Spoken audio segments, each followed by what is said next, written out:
All right, everybody, thank you so much for joining me today for Kineo Totara office hours. I don't know if you've noticed, but we've had kind of a facelift too. We have our own logo now. We're doing stuff, so I'm excited about that.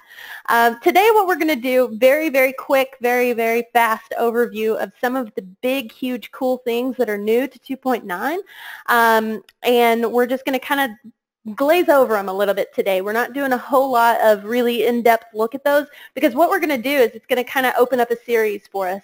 Over the next couple of weeks, we're going to go over each of these different features in a lot more detail and talk about them in a lot more detail. So it is exactly what it says. It is a highlight reel. Today, excuse me, that's how excited I got about it. I couldn't contain myself. My name is Taylor Craig, for those of you who maybe don't know me. I am a platforms consultant here at Kineo. I now have a counterpart, Tammy Belgard, who is on the phone with us today as well. She is also one of our newest platforms consultants, so we're excited to have her on board as well. We do training and all of that cool stuff. A little bit about office hours for those of you who don't know. We do these for our clients only, but we do put our 15-minute presentation, we put that out there on YouTube for anybody who needs to see it or wants to see it. But we do Q&A time only for our clients. So that's what we have for you guys, and it's basically free training. So come and join us and get your questions answered. So the main things that we're going to kind of brush over today are going to be some really cool new features to 2.9. One of those features being global report restrictions. Have you ever wished that you could restrict a report just to an audience? Well, now you can. So that's a really nice new feature. Also, 360 feedback is no longer awkward. You can now do that anonymously. So people won't know that you're tired of that guy doing something weird. No, I'm kidding. But no, you can do 360 feedback is now anonymous. So that's really cool. Dynamic audience membership changes.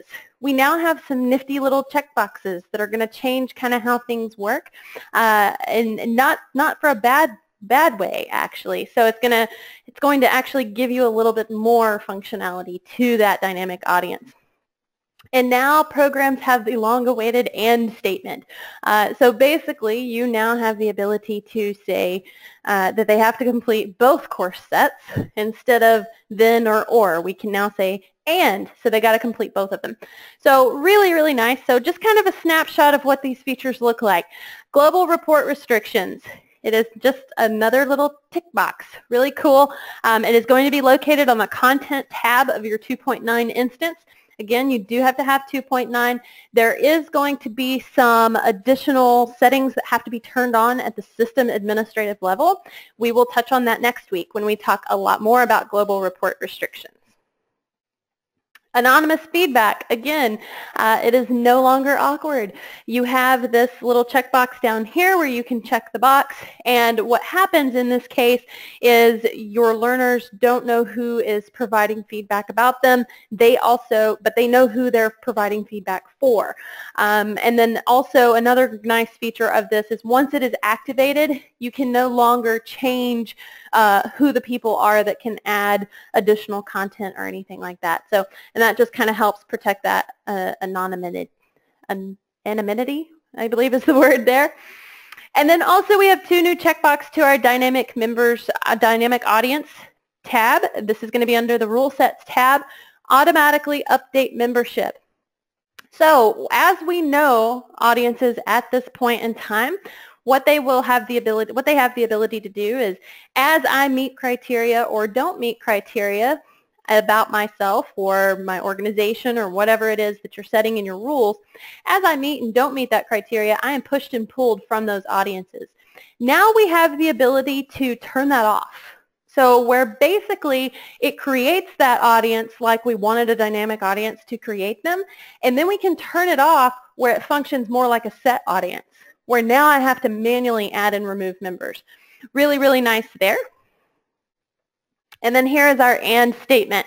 So now in that drop-down menu when you're creating programs, you now should see an and statement, which is really nice because now you can say that they have to complete course set 1 and course set 2. So we no longer have to set those additional if you got to complete 3 of the 3 courses in that course set.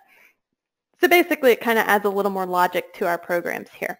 So again, as I said, it's a very quick and dirty overview. These are some of my favorite new features. There's also a really cool block that I'm realizing I forgot to add here, but the block is really neat in the fact that what it will do is you can now place embedded reports just about anywhere. So that's another one that I forgot to mention, but we will also talk about that in another office hours session.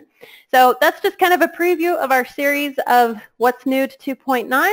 I encourage you to go out there, take a look at the release notes, take a look at the new documentation, and I will also place those documentation links in the YouTube video comments area. So I am now going to open the floor to you guys. Do you have any questions?